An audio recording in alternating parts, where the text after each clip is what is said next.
Buenos días, queridos hermanos, queridos amigos, aquellos que nos acompañan también por internet. Una alegría compartir este tiempo con vosotros. Estamos estudiando desde hace 2 semanas el prólogo de Juan, del Evangelio según San Juan. Y ya hemos visto los versículos 1 al 5 en las últimas 2 semanas. Hace 2 semanas el versículo 1 y la semana pasada los versículos 2 al 5. Y hoy avanzaremos hacia los versículos 6 al 13. Hemos leído ese texto en el día de hoy y vamos a trabajar en estos versículos, especialmente el versículo 6 al 13.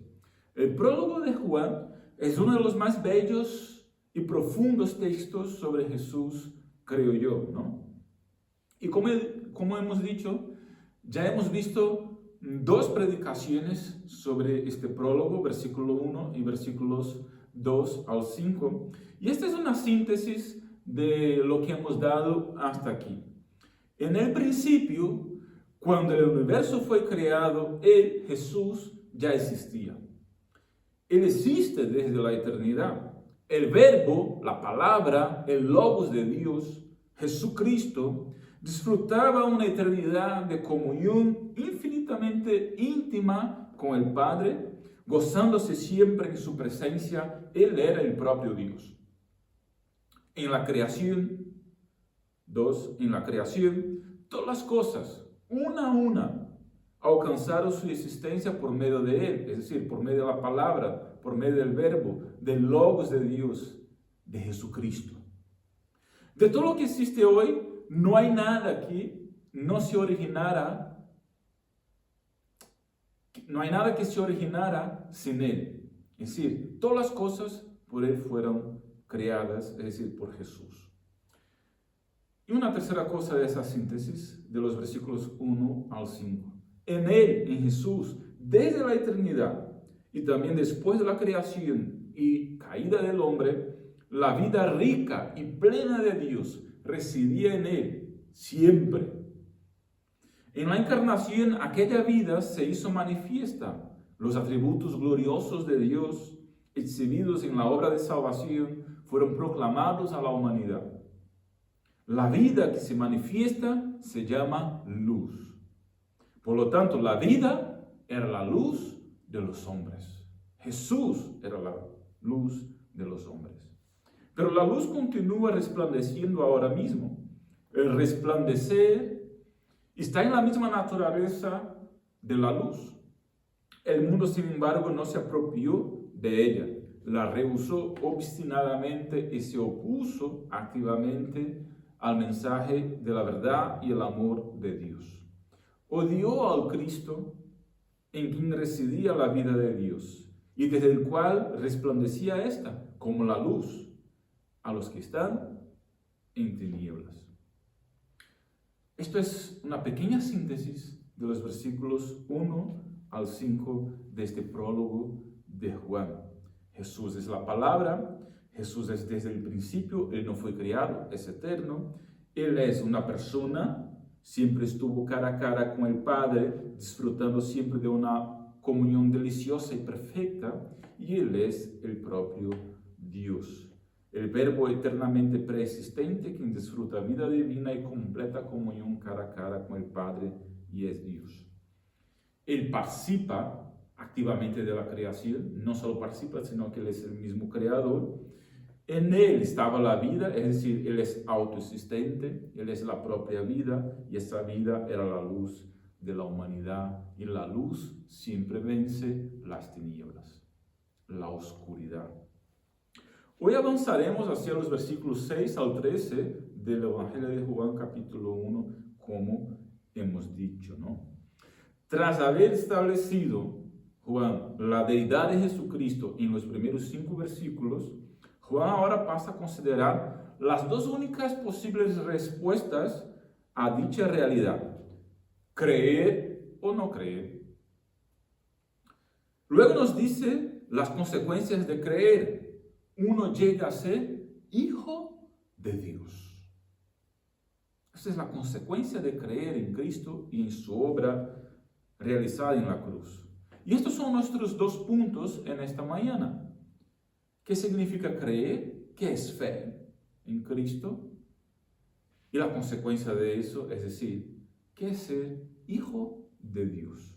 Entonces vamos al primer punto, fe. En el Evangelio de Juan, capítulo 20, versículo 31, el apóstol nos define claramente su propósito al escribir su Evangelio. Dice él que sus lectores, que lo escribió para que sus lectores crean que Jesús es el Cristo, el Hijo de Dios, y para que al creer en su nombre tengan vida. El tema de la necesidad de la fe es fundamental y está en todo el Evangelio de Juan. Y ya es introducido aquí por Juan en su prólogo. Dice el versículo 8 que el testimonio de Juan el Bautista era para que creyeran en él. El mundo no lo recibió. Versículo 10, esta idea de recibir está implícita con creer, como veremos en el versículo 12, cuando dice todos los que le reciben, es decir, los que creen en su nombre. Entonces la idea de recibir es la misma de creer o supone creer, ¿no? Ahora, ¿qué significa tener fe en Cristo? ¿Implica la fe una aceptación ciega? ¿Es la fe solo para los que no son intelectuales? Es decir, otra pregunta, ¿no? ¿Es la fe vacía o son el conocimiento y la confianza componentes necesarios de la fe que realmente salvan? Juan nos enseña dos puntos muy importantes sobre la fe aquí en su prólogo.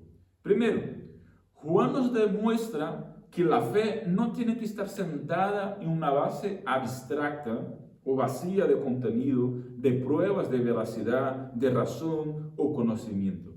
La fe, queridos, no está jamás en contra de la razón. Más bien la razón o el conocimiento genuino pueden generar o sustentar la fe que salva. Para tratar sobre eso, Juan introduce aquí en su prólogo otro término muy importante que lo vemos en todo su evangelio, que es el término testimonio o testificar. Y lo más probable es que las palabras testimonio y testificar se empleen aquí en su evangelio en su sentido primario, es decir, dar testimonio competente sobre algo que uno mismo ha visto, oído o experimentado en su vida. Así que, para que los hombres tengan fe, hay testimonios verídicos de quién fue Cristo. Está el testimonio del último de los profetas, Juan el Bautista, como se nos dice ya en el prólogo, capítulo 1, versículos 7 y 8, que Juan el Bautista vino como testigo para dar testimonio de la luz. Está el testimonio del Padre. Jesús dijo, capítulo 8, versículo 18, el Padre que me envió a dar testimonio de mí, el Padre que me envió da testimonio de mí. Capítulo 5, versículo 37, capítulo 8, versículo 18. Tercero, está el testimonio de Jesús mismo. Yo soy, dijo él, que doy testimonio de mí. Capítulo 8, versículo 18. 4. Está el testimonio de las obras de Jesús. Él dice, las obras que el Padre me ha concedido cumplir dan testimonio de mí. Capítulo 5 de Juan, versículo 36. Las obras que yo hago en nombre de mi Padre dan testimonio de mí. Capítulo 10, versículo 25 de Juan. Está el testimonio que dan de él las sagradas escrituras. Jesús dijo, capítulo 5 de Juan, versículo 39, escudriñáis las escrituras porque creéis que tenéis en ellas la vida eterna y son ellas las que dan testimonio de mí, dijo Jesús. Está el testimonio de aquellos con los que Jesús se puso en contacto. Por ejemplo, la mujer de Samaria dio testimonio de Jesús, capítulo 4 del Evangelio de Juan. El que había nacido ciego dio testimonio de su poder sanador, capítulo 9, si os acordáis. En este caso, llamaron a este ciego para que ahora ya no era ciego porque Jesús le había sanado y le preguntaron qué había pasado, quién era ese Jesús, etc. Y el ciego simplemente dijo, Vosotros pensad lo que queráis sobre Jesús. Yo solo sé de una cosa, que yo era ciego y ahora veo. Y testificó el ciego de lo que hizo Jesús con él. Y está el testimonio de los discípulos y especialmente del propio Juan. Capítulo 15, versículo 27. Vosotros también sois mis testigos, porque habéis estado conmigo desde el principio, dijo dijo Jesús sobre los discípulos que estaban con él, ¿no? Y Juan escribe, el que lo vio ha dado testimonio y su testimonio es verdad. Capítulo 19, versículo 35 y capítulo 21, versículo 24. Este es el discípulo, hablando Juan de él mismo, que da testimonio de estas cosas y escribió estas cosas. Y sabéis vosotros, porque a veces se cuestiona la integridad o la fiabilidad de las escrituras de la Biblia y del Nuevo Testamento y el Antiguo Testamento, y aquí estamos diciendo que tanto el Antiguo Testamento como el Nuevo Testamento, es decir, los escritos del mismo Juan, dan testimonio de Jesús y de alguna manera son contenido que dan razón para que creamos en Él, ¿no?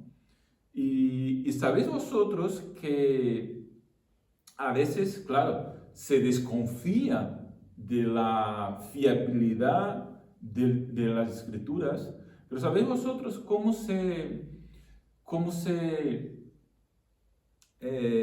claro, este es un tema para un estudio más largo, pero simplemente lo voy a comentar aquí, ¿no?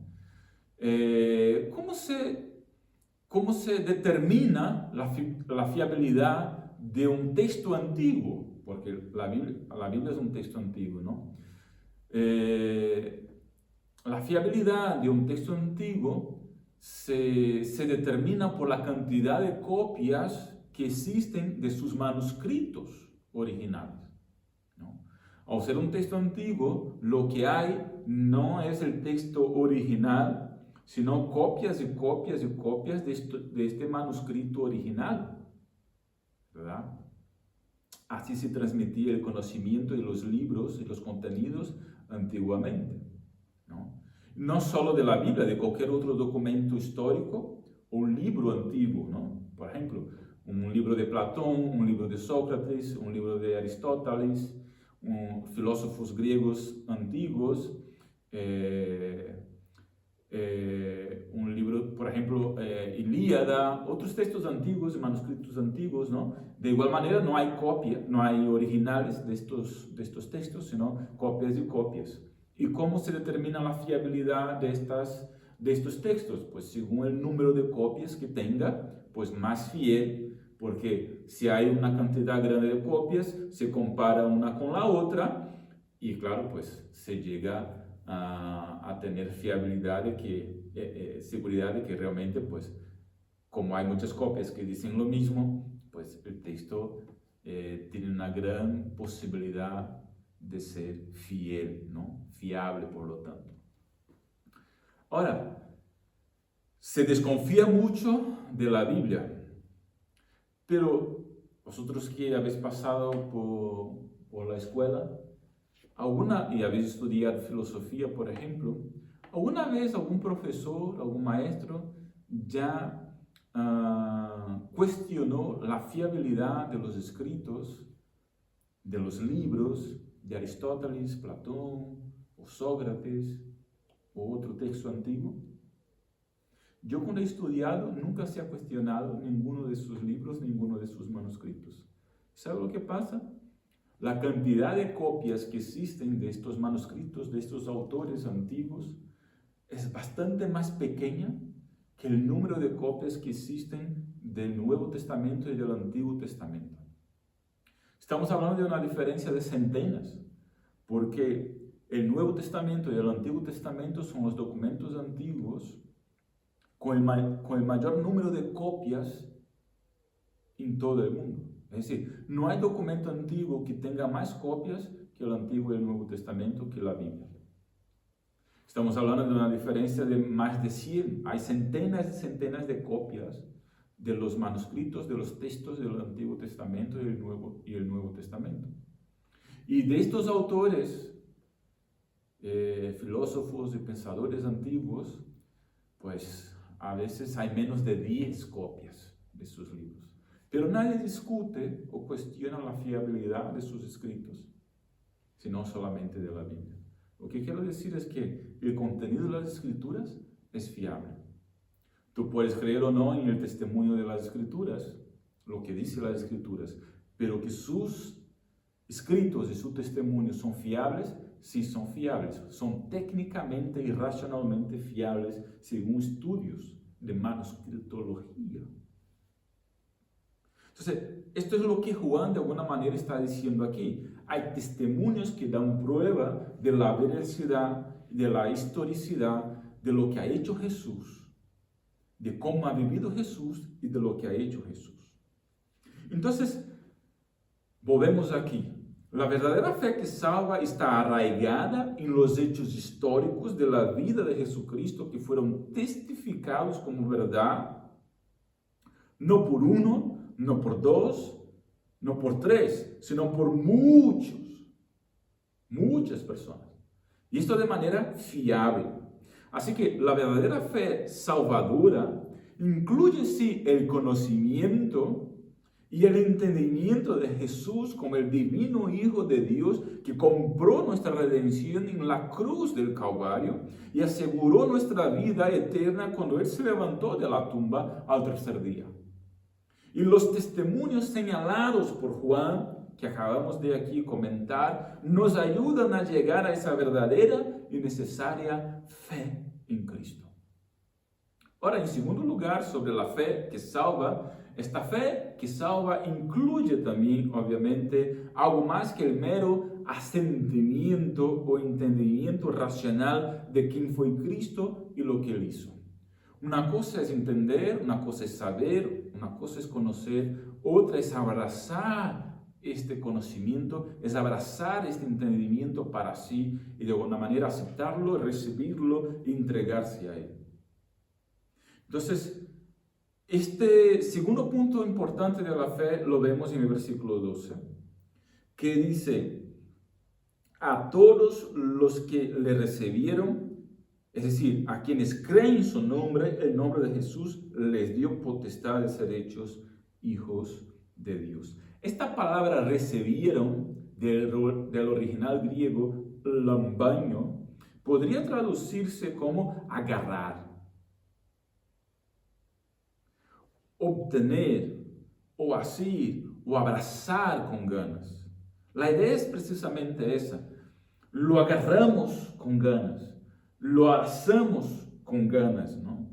Así que recibir a Cristo requiere más que el mero conocimiento intelectual o reconocimiento intelectual, racional de sus afirmaciones como verdad, de quién fue Él y de lo que hizo. Hay que abrazar a Jesús con toda la gana. Esa es la idea que aquí vemos en el versículo 12 de recibirlo, aceptarlo. La última cláusula del versículo 12 se refiere a los que lo recibieron como los que creen en su nombre. Su nombre aquí, esta expresión, su nombre, se refiere a la totalidad de Cristo como ser. Es decir, todo lo que Él es y todo lo que Él hizo, su obra. De este modo, no es posible separar, hacer una división de su deidad y de su humanidad, de su ser salvador, de su ser Señor, de su persona con su obra redentora. La fe salvadora, la fe que salva, acepta a Jesucristo en todo lo que las Escrituras revelan de Él. Aceptan a Jesucristo como un todo. No cogen una parte simplemente que le conviene sobre Jesús, sino que acepta a Jesús con todo lo que Él es y con todo lo que Él hace. Es decir, la fe que salva abraza a Cristo como completo Señor y Salvador de su vida. Único y exclusivamente. O para dar una otra metáfora, podemos decir que la fe, la verdadera fe que salva, se sirve en una confianza personal como la de un niño hacia un padre. como confía un niño en su padre, sobre todo los más chiquitos, ¿no? Es como si el padre dijera, salta, y el niño salta porque confía plenamente, ¿no? Esa es la idea aquí. Ahora, hablando de padre e hijo, esta es la segunda verdad que aprendemos en este texto. Por medio de Jesús, Dios nos hace sus hijos cuando creemos en Cristo. Entonces hemos visto sobre la fe en Cristo. Ahora vamos a ver este segundo tema, nuestra filiación por medio de Jesucristo, nuestra filiación a Dios, es decir, como Dios nos hace sus hijos. La expresión aquí, a todos los que les dio, del versículo 12, es una expresión muy común del arameo, la lengua original de este texto, ¿no? O de los autores de este pasaje, que es Juan. Aunque el mundo y su representante, el pueblo judío, rechazaron al Salvador, y aquí obviamente el texto está generalizando, porque no fueron todos los judíos que rechazaron a Cristo. Juan, el apóstol, Juan mismo era un judío, y él está escribiendo, él no rechazó, él fue uno de los apóstoles. Entonces el texto generaliza en el sentido de que, de manera general, los judíos fueron, y el liderazgo del pueblo judío de entonces fue quien llevó a Jesús a la crucifixión, ¿no? Entonces, el texto generaliza en este sentido, ¿verdad? Entonces, lo que dice es que rechazaron al Salvador, pero algunas personas lo aceptaron. Esas personas reciben el mayor favor espiritual sin consideración de nacionalidad o ascendencia física. Así pues, la mencionada expresión significa cualquiera. A todos los que significa cualquiera. Cualquiera que reciba a Cristo, sea judío o gentil o de otra nacionalidad, van a ser hechos hijos de Dios. A todos los que lo aceptaron, todos los que recibieron, reconocieron y dieron la bienvenida a la luz que es Cristo, a todos los que siguen unidos a Él por medio de una fe viva en su nombre, esto es, en quien Él es, en su obra de redención, a estos les dio, siempre será un don de la gracia soberana de Dios, a esto les dio el derecho, la autoridad o el poder de llegar a ser hijos de Dios. Aquí vemos que la salvación, 5 cosas, aquí vemos que la salvación es abierta a todos, cualquiera, a todos los que sean pobres, ricos, blancos, negros, amarillos, indios, sean hondureños, sean españoles, sean gitanos, que también son españoles, sean brasileños, sean colombianos, sean ecuatorianos, sean japoneses, sean americanos, sean quien sea, cualquiera, bajito, medio, alto, hombre, mujer, todos, o cualquiera. La salvación está abierta a cualquiera. Segundo, esta salvación viene por medio únicamente de Cristo. Hay que recibir a Él. No habla de nada o nadie más. Habla solamente de Cristo. Hay que abrazarlo a Él, única, exclusivamente. Tercero, tiene solamente una condición. Recibir a Cristo, lo que hemos dicho antes, creer, es decir, creer totalmente en Cristo y en su obra, de modo a abrazarlo única y exclusivamente como su Señor y Salvador. Cuarto, la salvación es una dádiva de Dios. Dice el texto que Dios les dio. Es gracia divina. Y quinto, esta salvación nos promueve a los creyentes, a los que creen, nos promueve a hijos de Dios.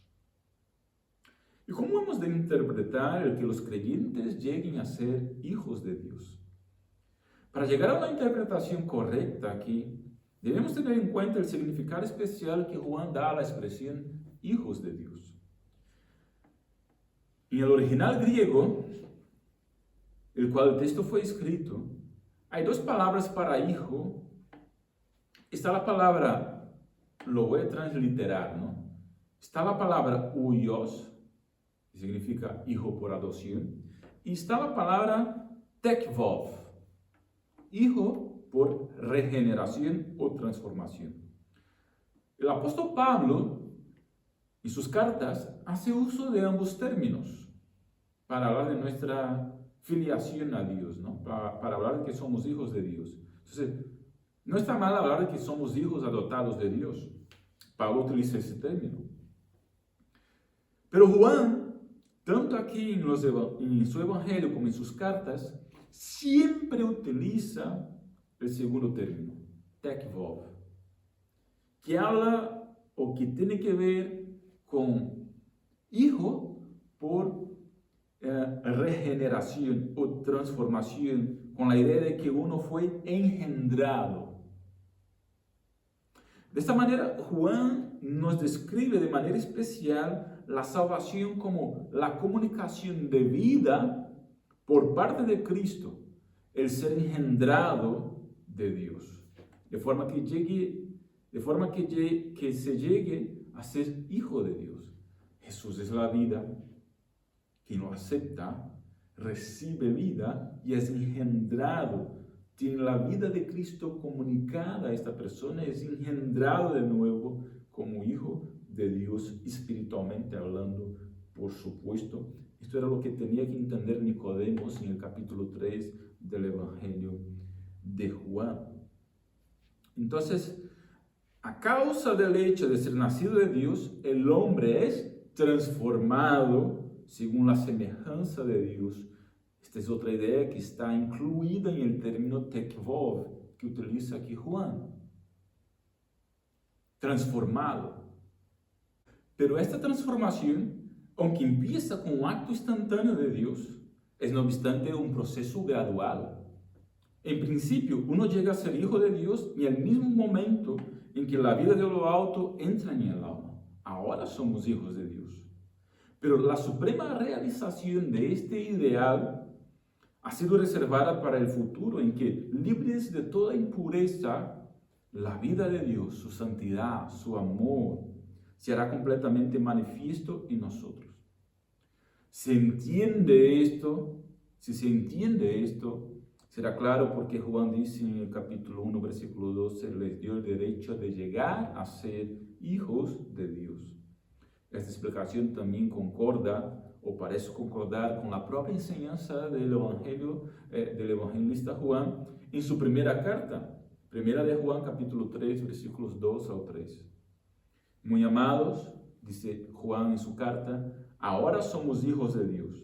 Y aún no se ha manifestado lo que hemos de ser, pero sabemos que cuando Él se manifieste seremos semejantes a Él, porque le veremos tal como Él es. Y todo aquel que tiene esta esperanza en Él se purifica a sí mismo, así como Él es puro. Por último, el texto en el versículo 13 dice, de modo que somos engendrados de nuevo, no de sangre, ni de voluntad de carne, ni de voluntad de varón, sino de Dios. Capítulo 1 de Juan, versículo 13. Estas tres declaraciones negativas enfatizan el hecho de que la salvación y el llegar a ser hijos de Dios no se obtiene por herencia racial o étnica, sangre. No es porque uno es hijo de creyente que será creyente. Tiene uno que tomar su decisión personal, ¿no?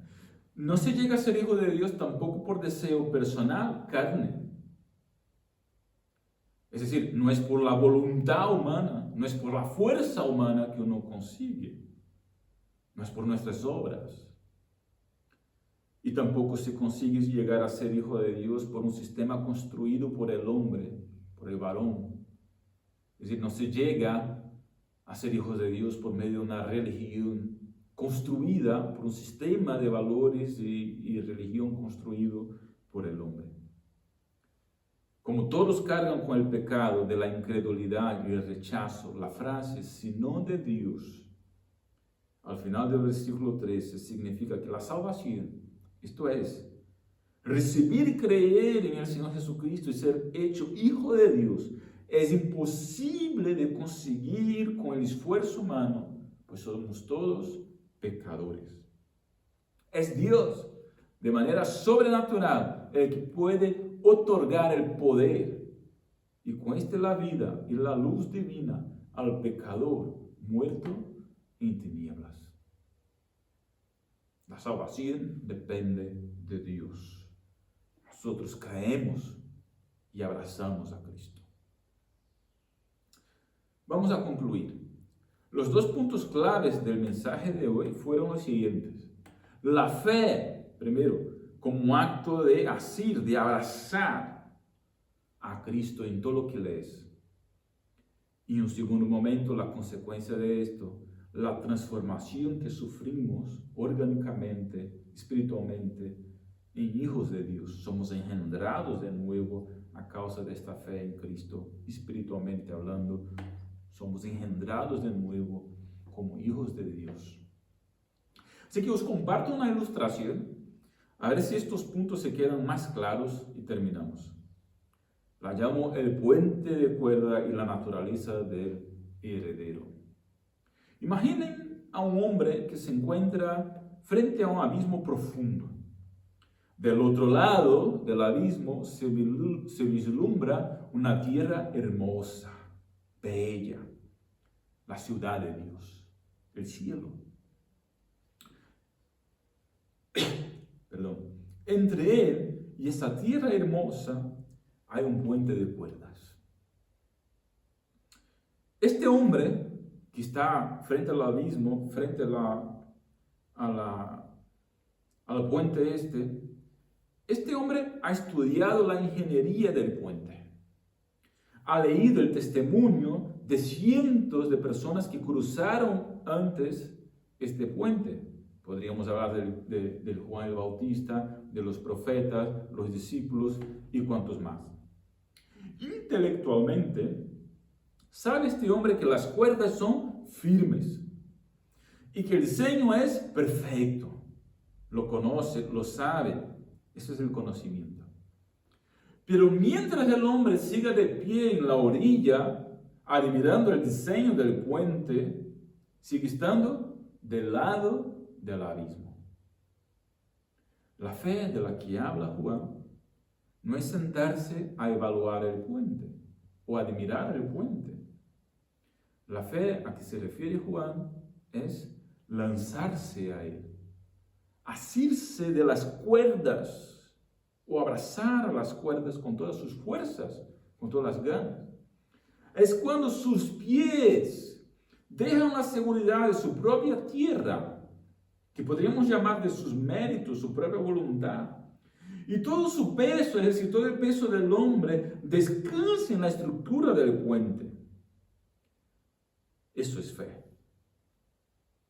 Pero aquí ocurre el milagro que Juan nos revela.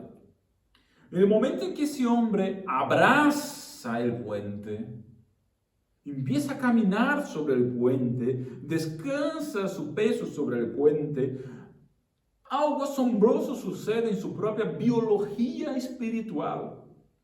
No solo es alguien que cruza mientras se aferra a la madera y a la cuerda, su sangre comienza a cambiar.